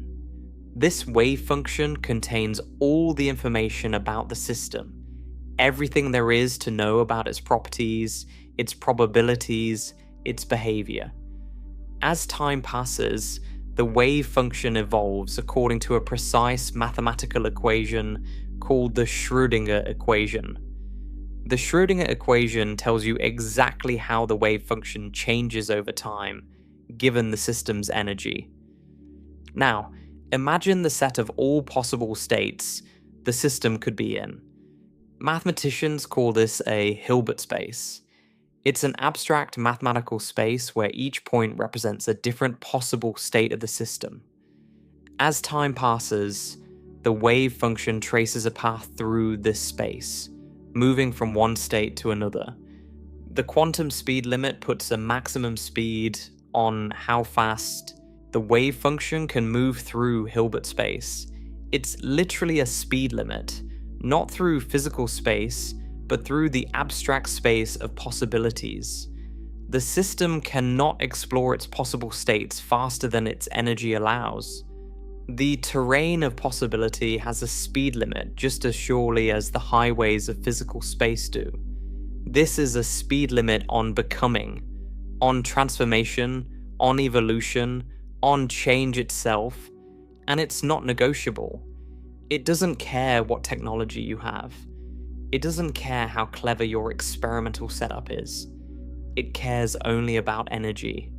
More energy means faster evolution up to a point, but always with a hard floor below, which you cannot go. The quantum speed limit is as absolute in the realm of state evolution as the speed of light is in the realm of spatial motion. The quantum speed limit has been experimentally verified. Beginning in the early 2010s, physicists started directly testing these bounds in real laboratory systems. Researchers, working with trapped ions, cold atoms, and other precisely controlled quantum platforms, measured the speed at which quantum states evolve and consistently found that real physical systems respect the theoretical bounds. The systems change state quickly, sometimes extraordinarily quickly, but never faster than the Mandelstam-Tamm and Margolus-Levitin bounds predicted. These experiments don't just show that the quantum speed limit exists in theory, they demonstrate that real physical systems in real laboratories actually obey this bound. The universe enforces it. It's not optional. More recently, researchers have explored how the quantum speed limit applies to open quantum systems that interact with their environment. When a quantum system is in contact with a thermal bath, for example, it decoheres. Its quantum properties leak away into the environment. Even this process of decoherence, the process by which quantum weirdness fades into classical behavior, is subject to a quantum speed limit. The universe won't even let quantum systems lose their quantumness faster than a certain rate. Even the destruction of quantum behavior takes a minimum amount of time. There is no shortcut to classicality.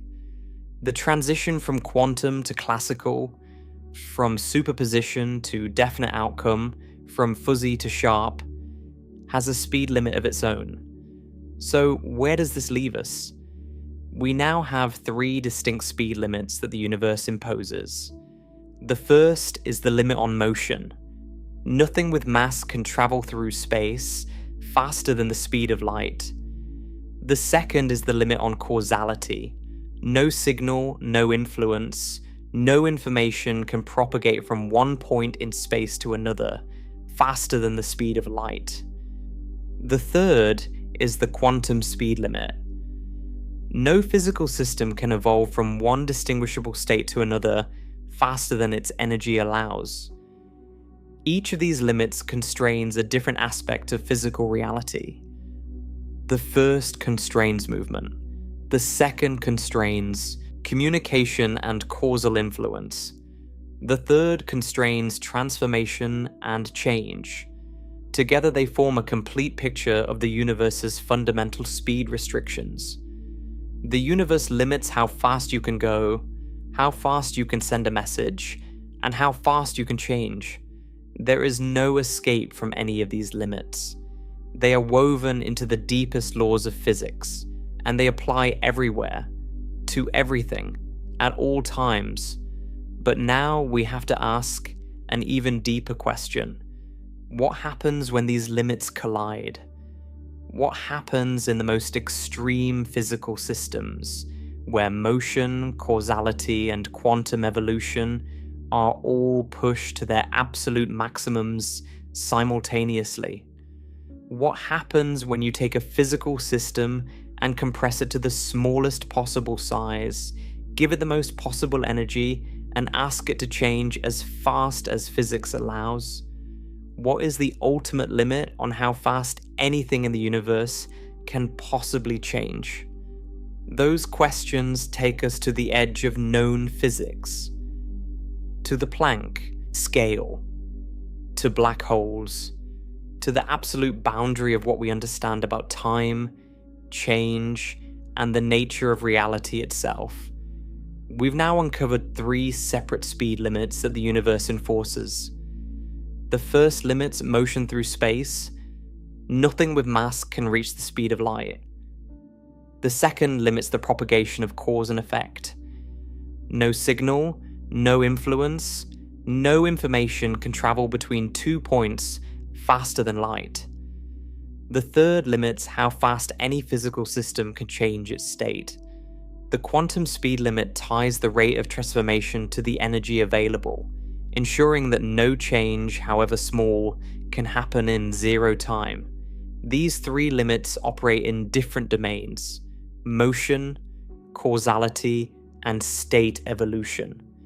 But they are not independent. They are deeply connected, woven together by the same fundamental constants that define our universe. And when you push all three limits to their absolute extremes, when you ask what happens at the intersection of maximum energy, minimum size, and fastest possible change, you arrive at something extraordinary. You arrive at the most fundamental unit of time that physics can describe. You arrive at the Planck time.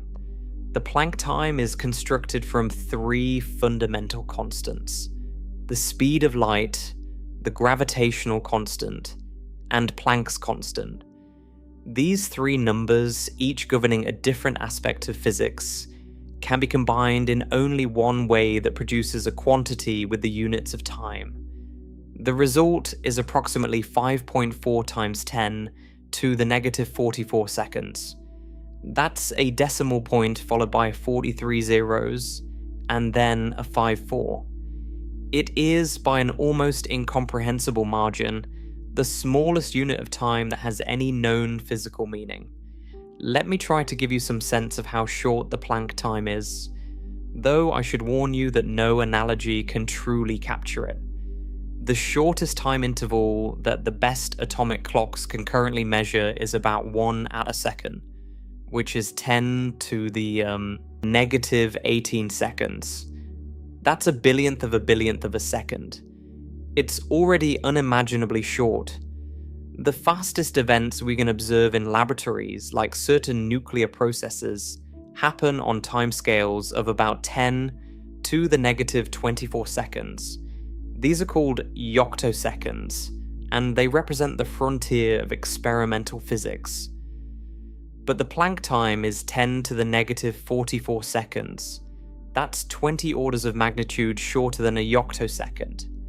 The ratio between a yoctosecond and the Planck time is roughly the same as the ratio between the age of the entire universe and 1/10 of a second. If the Planck time were stretched to last 1 full second, then 1 actual second would last longer than the entire history of the universe, multiplied by itself. The Planck time isn't just small. It's small in a way that defeats every attempt at visualization. It's so far beyond the scale of anything we can directly observe that it exists purely in the realm of mathematical physics. So what's special about the Planck time? Why does this particular combination of constants define a meaningful boundary? The answer has to do with what happens when you try to examine time intervals shorter than the Planck time. At scales larger than the Planck time, our current theories of physics work beautifully. Quantum mechanics describes the behavior of particles with extraordinary precision. General relativity describes the curvature of space-time and the force of gravity with equal precision. These two theories are the pillars of modern physics, and between them, they account for virtually every observation we've ever made about the physical world. But these two theories don't get along with each other. Quantum mechanics describes a world of uncertainty, probability, and discrete quantities. General relativity describes a world of smooth, continuous space-time that curves in response to mass and energy. When you try to apply both theories simultaneously, which you must do when dealing with extremely small distances and extremely high energies, the mathematics breaks down. The equations produce infinities. The predictions become nonsensical. The physics, in a very real sense, stops working. The Planck time is the threshold where this breakdown occurs.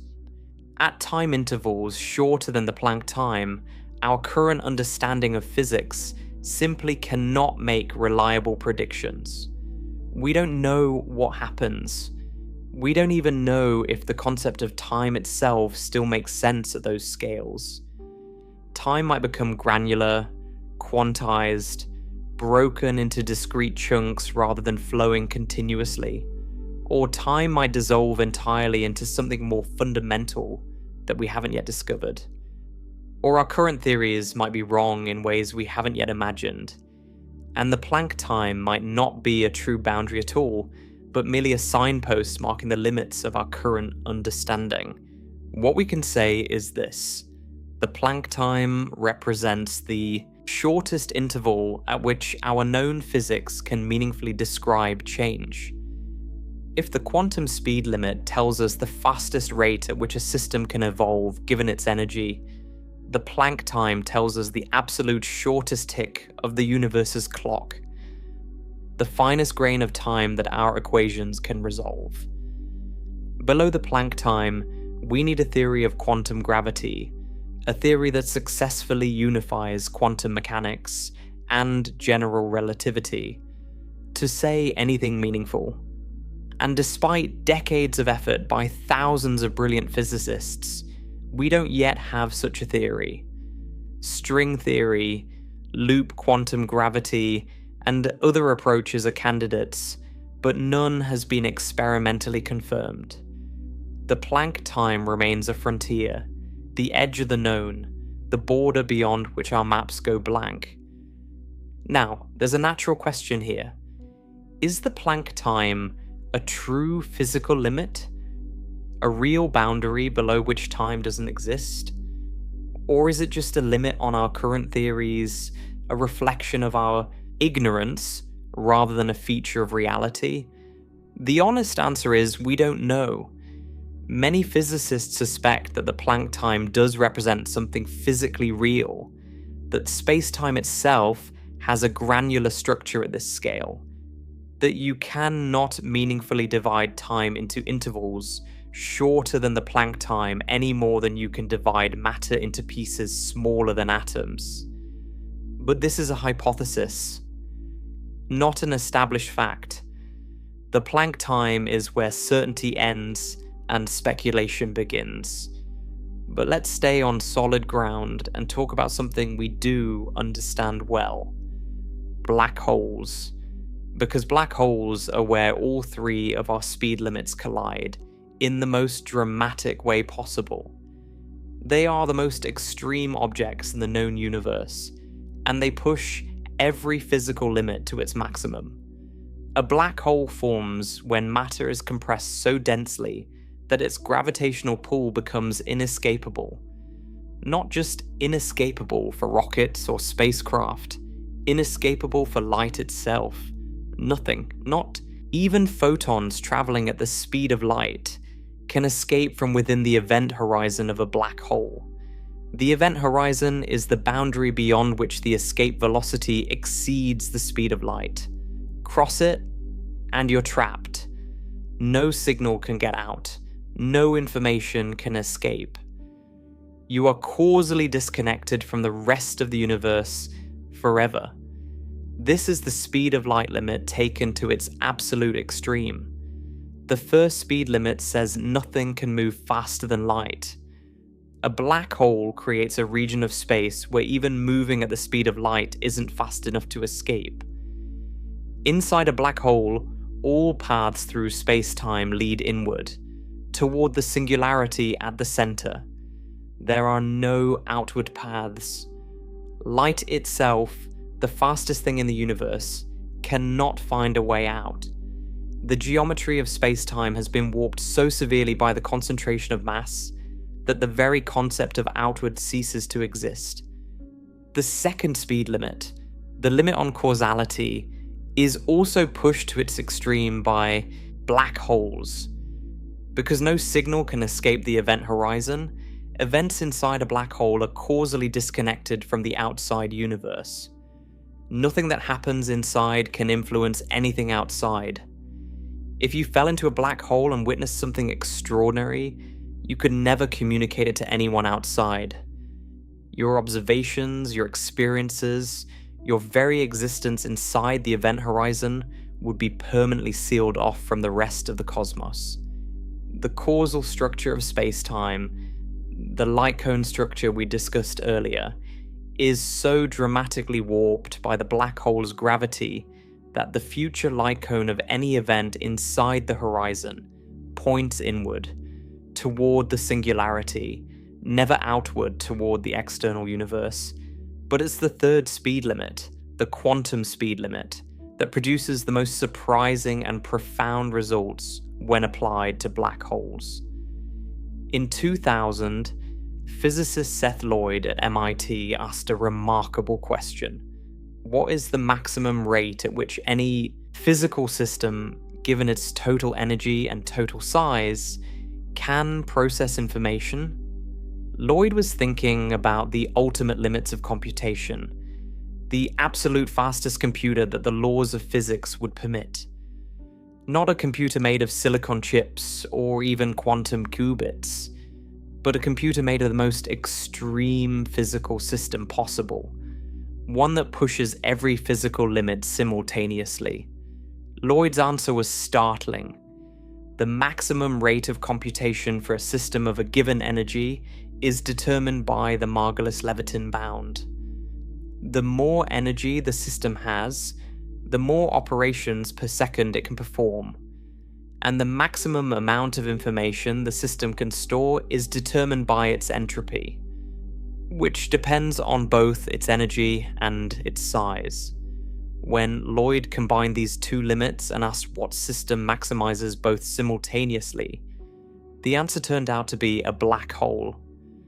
A black hole of a given mass has the maximum entropy of any object of that mass.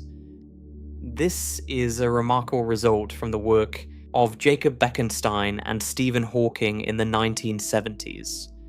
Bekenstein showed that black holes have entropy, a measure of the information they contain, and that this entropy is proportional to the area of the event horizon, not the volume.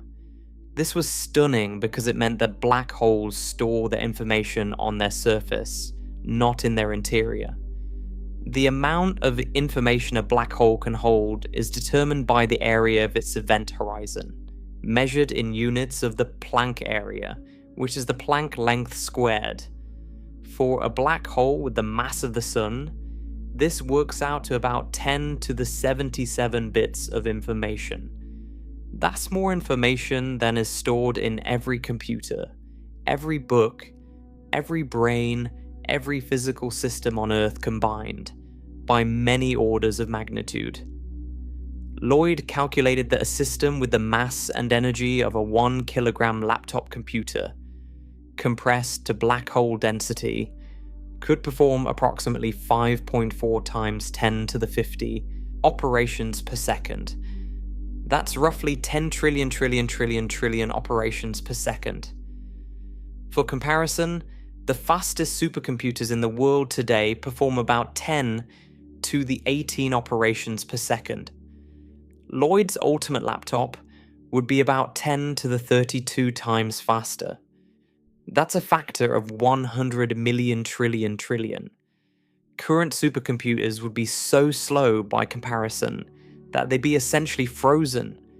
Statues of silicon doing nothing perceptible while the ultimate laptop blazed through calculations at a rate limited only by the laws of physics themselves. But here's the key insight. Even Lloyd's ultimate laptop has limits. It can perform 5.4 times 10 to the 50 operations per second, not infinity. Even when you compress matter to black hole density, even when you squeeze every last drop of computational power out of a kilogram of matter, the quantum speed limit still applies. The system cannot compute faster than its energy allows. The Margolus-Levitin bound still holds. The Mandelstam-Tamm bound still holds. The laws of quantum mechanics impose a ceiling that no physical system can exceed, no matter how extreme.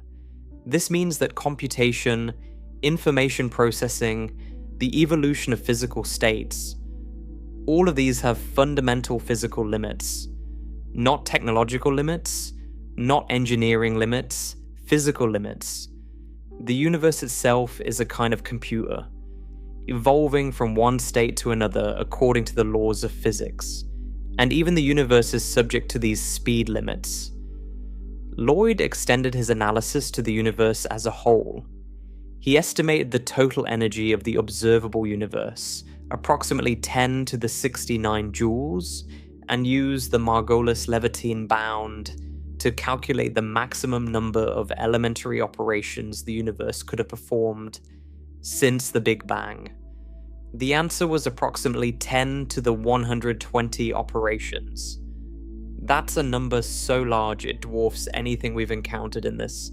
Undergone a finite number of state transitions. It has undergone a finite number of state transitions. It has undergone a finite number of state transitions. It has undergone a finite number of state transitions.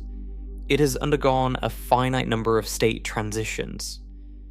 It has undergone a finite number of state transitions. It has undergone a finite number of state transitions. It has undergone a finite number of state transitions. It has undergone a finite number of state transitions. It has undergone a finite number of state transitions. It has undergone a finite number of state transitions. It has undergone a finite number of state transitions. It has undergone a finite number of state transitions. It has undergone a finite number of state transitions. It has undergone a finite number of state transitions. It has undergone a finite number of state transitions. It has undergone a finite number of state transitions. It has undergone a finite number of state transitions. It has undergone a finite number of state transitions. It has undergone a finite number of state transitions. It has undergone a finite number of state transitions. It has undergone a finite number of state transitions. It has undergone a finite number of state transitions. It has undergone a finite number of state transitions. It has undergone a finite number of state transitions. It has undergone a finite number of state transitions. It has undergone a finite number of state transitions. It has undergone a finite number of state transitions. It has undergone a finite number of state transitions. It has undergone a finite number of state transitions. It has undergone a finite number of state transitions. It has undergone a finite number of state transitions. It has undergone a finite number of state transitions. It has undergone a finite number of state transitions. It has undergone a finite number of state transitions. It has undergone a finite number of state transitions. It has undergone a finite number of state transitions. It has undergone a finite number of state transitions. It has undergone a finite number of state transitions. It has undergone a finite number of state transitions. It has undergone a finite number of state transitions. It has undergone a finite number of state transitions. It has undergone a finite number of state transitions. It has undergone a finite number of state transitions. It has undergone a finite number of state transitions. It has undergone a finite number of state transitions. It has undergone a finite number of state transitions. It has undergone a finite number of state transitions. It has undergone a finite number of state transitions. It has undergone a finite number of state transitions. It has undergone a finite number of state transitions. It has undergone a finite number of state transitions. It has undergone a finite number of state transitions. It has undergone a finite number of state transitions. It has undergone a finite number of state transitions. It has undergone a finite number of state transitions. It has undergone a finite number of state transitions. It has undergone a finite number of state transitions. It has undergone a finite number of state changes. The total amount of computation that has occurred everywhere in the observable universe since the beginning of time is bounded by the quantum speed limit and the total energy available. This has a profound implication. The universe cannot have produced infinite complexity. Every structure we see, from atoms to galaxies to living organisms to conscious minds, had to be assembled by a finite number of physical operations working within the speed limits imposed by quantum mechanics. The fact that the universe has produced something as complex as a human brain, which contains roughly 100 billion neurons with roughly 100 trillion connections, using only a finite and bounded number of operations, is extraordinary. It suggests that the universe is remarkably efficient at producing complexity, but it also means there are things the universe simply hasn't had time to produce yet.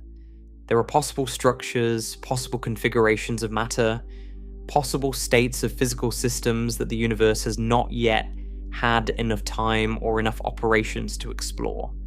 The space of possibilities is far larger than the space of actualities. Most of what could exist doesn't exist. Not because it's forbidden, but because the universe hasn't had time to get there yet. This brings us to perhaps the most mind-bending implication of all. Time itself, the very medium in which change occurs, is intimately connected to these speed limits. The speed of light defines the relationship between space and time. Without a finite speed of light, there would be no meaningful distinction between space and time. They would be completely interchangeable. It is the finiteness of the speed of light that creates the structure of space-time, that separates the past from the future, that defines what causality means. If light traveled at infinite speed, every event would be able to influence every other event instantaneously. There would be no delay, no causal ordering, no before and after. The entire universe would be one single moment. Time, as we understand it, would not exist. Similarly, the quantum speed limit defines the relationship between energy and change. Without this limit, a system with any amount of energy could change instantaneously. There would be no process, no evolution, no gradual transformation from one state to another. Everything would happen at once. Every possible state change would occur in zero time.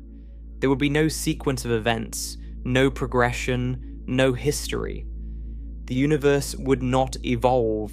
It would simply be all things at all times simultaneously.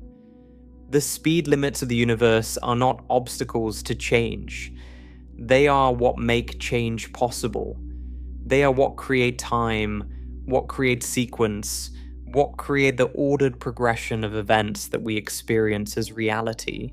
Without these limits, there would be no story, no progression from cause to effect, no evolution from simple to complex, no journey from the Big Bang to stars to planets, to life to consciousness. The speed limits don't prevent things from happening. They ensure that things happen in order. They create the narrative of the universe. They make time mean something. Think about this for a moment. You experience time as a flow, a progression from past to present to future. Each moment is different from the last. Things change, evolve, transform. You grow older. Stars burn their fuel. Galaxies rotate. The universe expands. All of this change, all of this progression, all of this temporal experience exists because the universe has speed limits on change. If change could happen infinitely fast, there would be no experience of time at all. Everything would already be in its final state. Or rather, there would be no distinction between initial and final states, because there would be no time separating them. The Planck time, the quantum speed limit, the speed of light, these are not limitations on the universe.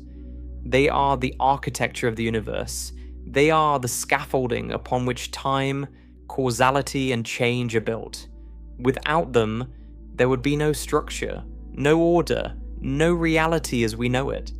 The universe's speed limits don't constrain reality. They constitute it. Let me bring all of this together. We've traveled from the familiar world of everyday speed, from cars and airplanes and the sound barrier, all the way down to the most fundamental limits that physics imposes on change itself. And at every level, we found the same pattern.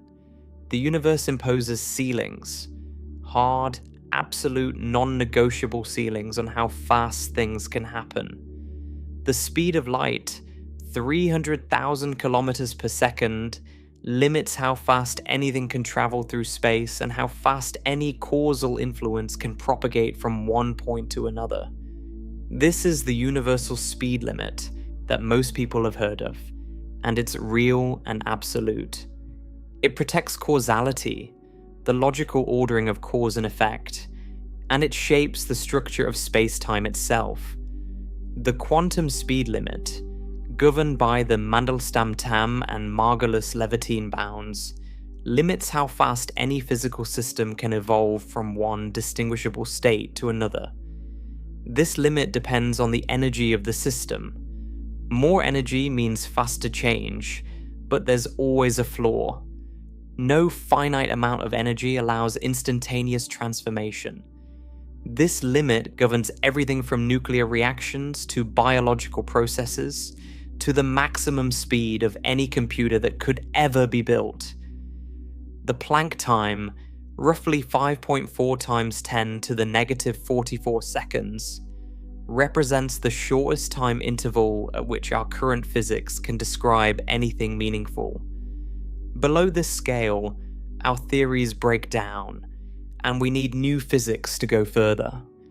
The Planck time may represent a true physical boundary, the smallest possible tick of nature's clock, or it may represent the limits of our current understanding. We don't yet know which. Black holes represent the extreme limit where all these bounds converge.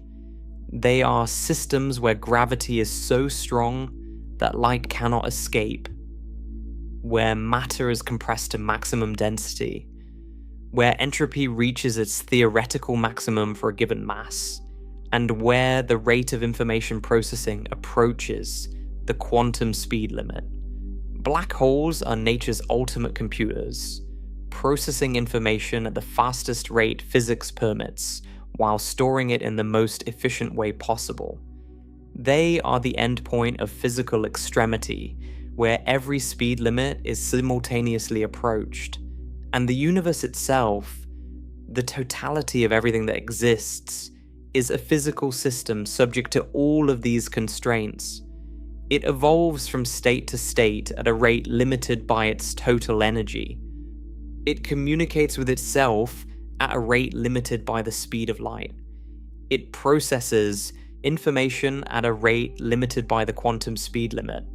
And the total amount of change it has undergone since the Big Bang, while staggeringly large, is still finite, still bounded, still limited by the same laws that govern atoms and photons and everything in between. There's something deeply humbling about this. We live in a universe where nothing happens instantly, where every change, no matter how small, requires a minimum amount of time, where the fastest possible processes in existence still take time, where even the universe itself cannot rush through its own evolution. Everything takes time. Everything has a pace. Everything is bound by the same fundamental constraints. From the decay of a single atom to the expansion of the cosmos. But there's also something beautiful about it, because these limits are what give the universe its richness.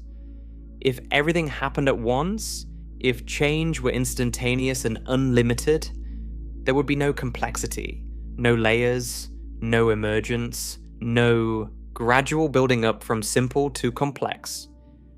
The universe would be a flat, featureless totality where everything exists simultaneously and nothing develops over time.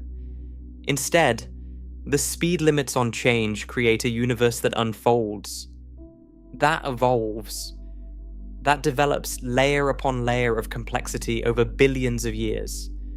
Stars form slowly, burning for millions or billions of years. Heavy elements are forged gradually in stellar cores and scattered by supernova over millions of years. Planets coalesce over millions of years from dust and gas.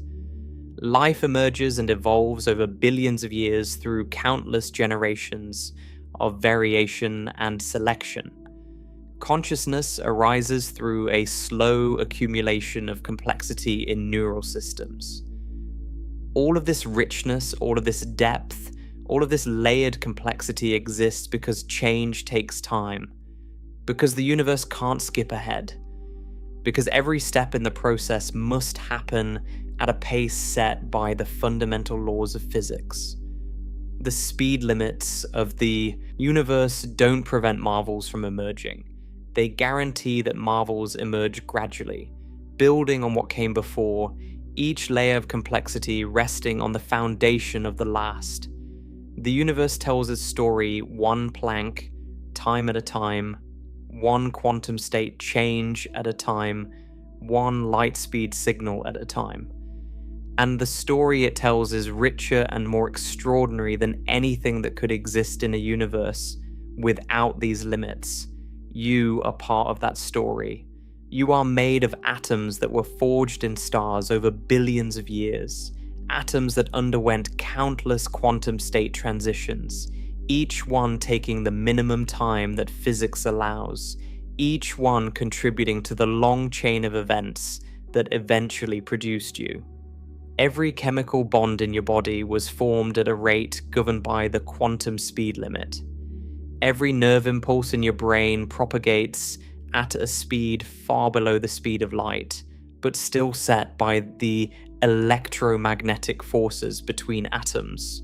Every thought you think is a physical process, a series of state changes in a system of neurons, and every one of those state changes obeys the same fundamental bounds we've been discussing tonight. You are the universe changing. You are matter evolving from one state to another, bound by the same speed limits that govern photons and black holes, and the expansion of space itself. The fact that you can sit here and think about these limits, that you can contemplate the Planck time and the quantum speed limit, and the structure of causality, is itself a physical process, subject to those very limits. Your understanding is bounded by the speed at which your neurons can change state. Your thoughts unfold at a pace set by the energies available in your brain. Even consciousness, even understanding, even wonder itself obeys the universe's speed limits on change. And yet, despite these limits, here you are, thinking about the deepest laws of physics, contemplating the architecture of time itself, understanding, at least in part, the rules that govern every process in the universe from the smallest quantum fluctuation to the evolution of the cosmos as a whole. That's not a limitation. That's a triumph. The universe's speed limits didn't prevent you from existing. They created the conditions under which you could exist. They gave time its meaning. They gave change its structure. They gave reality its story. And you are here, living inside that story, able to comprehend it. The universe has a faster speed of motion, 300,000 kilometers per second. It has a faster speed of causation, the same 300,000 kilometers per second. And it has a faster speed of change, determined by the energy of the system, bounded by quantum mechanics, reaching its theoretical extreme at the Planck time. These are not three separate facts. They are three facets of a single deep truth about the nature of reality. The universe is not infinitely fast. It processes reality at a finite rate. It tells its story at a finite pace. And that finiteness is not a flaw. It is the most fundamental feature of existence. It is what makes time real, causality meaningful, and change possible. Tonight we've asked what seems like a simple question. What is the fastest change physics allows? And the answer turned out to be profound. The fastest change is not infinite. It's bounded by energy, by quantum mechanics, by the structure of space-time itself. The universe enforces a speed limit on transformation that applies to every atom, every star, every living thing, every thought ever conceived. Nothing in existence is exempt. Nothing in existence can change faster than the laws of physics permit. And that limit, far from being a constraint on reality, is what gives reality its depth, its structure, its meaning, and its beauty. The next time you watch the sunset, remember that the light entering your eyes left the sun 8 minutes ago, traveling at the maximum speed the universe allows. The next time you feel your heart beat, remember that each electrical signal in your cardiac muscle propagates at a speed governed by the quantum mechanical properties of ion channels. The next time you have a thought, remember that your neurons are changing state at a rate bounded by the same fundamental limits that govern black holes and the expansion of the cosmos. You are not separate from these laws. You are an expression of them. You are the universe changing at the fastest pace it can, within the limits it has set for itself, producing something extraordinary in the process. The universe has a maximum speed of change, and everything you've ever experienced, everything you've ever felt, everything you've ever known has unfolded within that limit. Not despite it, but because of it. The speed limits of the universe are not walls that confine us. They are the very ground we stand on. Without them, there would be no ground, no us, no time, no change, no story at all. And that is the deepest truth about the fastest change physics allows. It's not just a number, it's not just a formula, it's the reason anything happens at all. Thank you for joining me tonight on this journey through the deepest speed limits of the universe. Remember, the next time you look at the night sky, you're not just seeing light that traveled at the maximum speed the universe allows across vast distances of space. You're also seeing the result of billions of years of change, each moment of that change governed by the same quantum speed limits we've explored tonight. Every star, every galaxy, every photon reaching your eye is evidence of a universe that changes at a finite pace, building complexity one bounded step at a time. The universe is patient. It has to be. The laws of physics demand it. And the result of that patience is everything you see, including you. Good night. And may you never think about time the same way again.